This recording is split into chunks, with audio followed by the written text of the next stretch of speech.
तो मैं आपका एसबीआई डिस्ट्रिक्ट में आप सभी का एक बार फिर से स्वागत करता हूँ। मैं आप सभी को पढ़ा रहा था कक्षा 10 की विज्ञान। क्या पढ़ा रहा था कक्षा 10 की विज्ञान में? हमने स्टार्ट किया था यूनिट 1। क्या किया था? यूनिट 1। इसमें हमने पढ़ लिया था रासायनिक अभिक्रिया के बारे में, रासायनिक समीकरण क्या कहलाते हैं उनके बारे में पढ़ा था। और इसकी पिछली क्लास में हमने पढ़ा था कि रासायनिक समीकरण को संतुलित कैसे करें, जिसको हमने रासायनिक समीकरण को संतुलित करना सीखा था हिट एंड ट्रायल विधि। कैसे सीखा? हिट एंड ट्रायल विधि।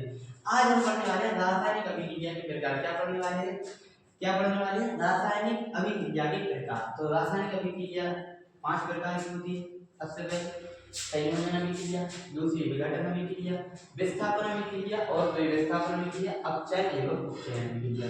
संयोजन अभिक्रिया क्या कहलाती है? जिसमें दो तत्व अभिक्रिया करने के बाद आपस में जुड़ जाते हैं, मतलब एक तत्व का निर्माण करते हैं, उसे क्या कहते हैं? संयोजन अभिक्रिया।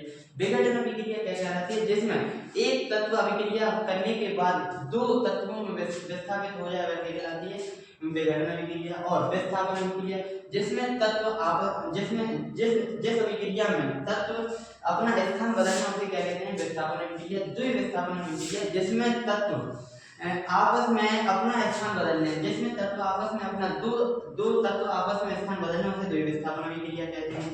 तो रासायनिक अभिक्रिया के बारे में आज हमने पढ़ा है और जाना है कितने प्रकार की अभिक्रिया होती है। रासायनिक अभिक्रिया 5 प्रकार की होती है। अब हम इसमें हर एक पार्ट के बारे में डीपली जानने वाले, विस्तार से पढ़ने वाले, हर एक भाग के बारे में, हर एक प्रकार के बारे में हम इसमें क्या जानने वाले? विस्तार से जानने वाले हैं। अब हम पढ़ने वाले हैं संयोजन अभिक्रिया के बारे में। किसके बारे में? संयोजन अभिक्रिया। इसका एक और नाम होता है योगात्मक अभिक्रिया। इसको हम दूसरे के नाम से जानते हैं, योगात्मक अभिक्रिया। किस नाम से जानते हैं? योगात्मक अभिक्रिया। इसमें हमने क्या पढ़ा था? वह अभिक्रिया जिसमें दो या दो से अधिक अभिकारक या दो या दो से अधिक तत्व मिलकर आपस में क्रिया करते हैं। तो क्रिया करने के बाद जो उत्पाद का निर्माण होता है, वह कहलाता है संयोजन अभिक्रिया कहलाती है। क्या कहलाती है? संयोजन अभिक्रिया। वह अभिक्रिया जिसमें हमें दो या दो से अधिक उत्पाद तत्व मिलकर एकल उत्पाद का क्या करते हैं? निर्माण करते हैं। किसका? एकल उत्पाद, किसी एक उत्पाद का निर्माण करते हैं। क्या कहलाती है? रासायनिक अभिक्रिया कहलाती है। जैसे उदाहरण है अमोनिया NH3 तथा हाइड्रोजन क्लोराइड HCl दोनों की कैसी अवस्था में है।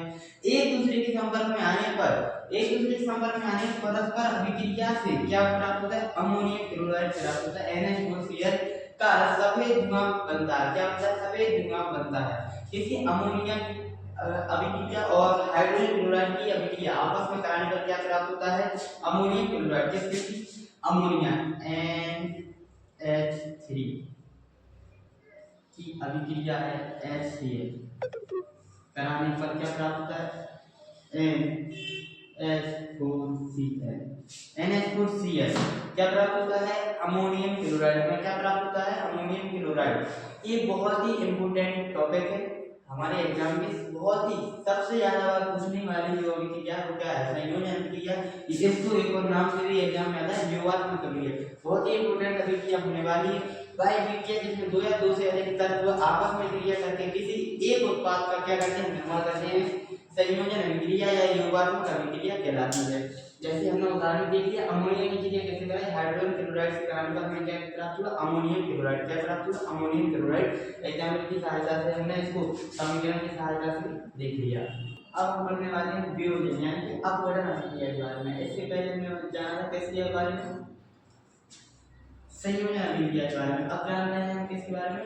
वियोजन अभिक्रिया के बारे में। किसके बारे में? वियोजन अभिक्रिया। वह अभिक्रिया जिसमें एकल अभिकर्मक टूटकर दो या दो से अधिक छोटे उत्पाद प्रदान करता है। क्या कहता है? वियोजन अभिक्रिया कहलाती है। वह एकल अभिकर्मक जो दो या दो से अधिक तत्वों में टूटकर क्या छोटे भागों में टूटकर उत्पाद प्रदान करता है। क्या कहलाता है? वियोजन अभिक्रिया कहलाता है। क्या कहलाता है? वियोजन अभिक्रिया। अच्छा, वियोजन अभिक्रिया क्या कहलाता है? तो एकल अभिकर्मक टूटकर दो या दो से अधिक छोटे उत्पाद प्रदान करता है। क्या कहलाता है? वियोजन अभिक्रिया। और वियोजन अभिक्रिया में भी कितने प्रकार की होती है? वियोजन अभिक्रिया कितने प्रकार की होती है? 3 प्रकार की। कौन कौन से? ऊष्मीय वियोजन, कौन से? ऊष्मीय वियोजन, विद्युत वियोजन और प्रकाशीय वियोजन। अच्छा, ऊष्मीय वियोजन के विस्तार में लिखने के लिए एग्जाम में तो नहीं आ जाए, अगर हो सकता है ज्यादा नंबर में आ गया तो विस्तार से लिखना है, नहीं तो केवल इतना लिखना है। वियोजन अभिक्रिया के बारे में, मतलब अपघटन अभिक्रिया, और उसके तीनों नाम लिखने हैं, एक एग्जाम्पल लिखना है। लेकिन अगर आपका मन करे विस्तार में लिखेंगे उसमें वियोजन, वह वियोजन जो ऊष्मा के कारण हुआ है, और किसके कारण? ऊष्मा के कारण वियोजन हुआ है, क्या कहलाता है? ऊष्मीय वियोजन। वह वियोजन जो ऊष्मा के कारण होता है उसे क्या कहते हैं? ऊष्मीय वियोजन। जैसे हीट, मतलब गर्मी के कारण CaCO3 में CaCO3 को क्या करेंगे? गर्म करने पर हमें क्या प्राप्त होता है? CaO + CO2 क्या प्राप्त होता है? CaO + CO2 प्राप्त होता है। विद्युत वियोजन क्या कहलाता है?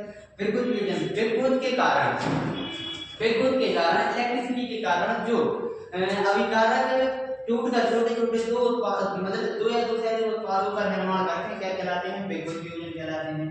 तो जैसे H2 को हमने क्या किया? इलेक्ट्रिसिटी दी तो क्या प्राप्त होता है? हमें H2 प्राप्त होता है और O2 प्राप्त होता है। ऐसे प्रकाशीय वियोजन, वह अपघटन जो प्रकाश के वियोजन के कारण, प्रकाश के कारण होता है, वह वियोजन क्या कहलाता है? वह वियोजन क्या कहलाता है? प्रकाशीय वियोजन कहलाता है। जैसे 2AgCl को सनलाइट, मतलब प्रकाश की उपस्थिति में, मतलब प्रकाश में रख देने पर क्या ये कितने भागों में टूट जाता है? 2 भागों में। कौन से? Ag सॉलिड अवस्था में और Cl2 गैसीय अवस्था में क्या होता है? प्राप्त होता है।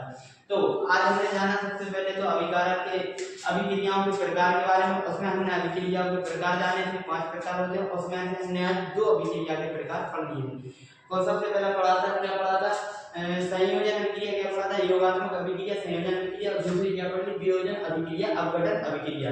आज की वीडियो में हमने 2 अभिक्रियाओं के बारे में जान लिया। अगले 3 अभिक्रियाओं के बारे में हम अगली वीडियो में पढ़ने वाले हैं। बाकी आज तक के लिए इतना काफी है। बाकी धन्यवाद।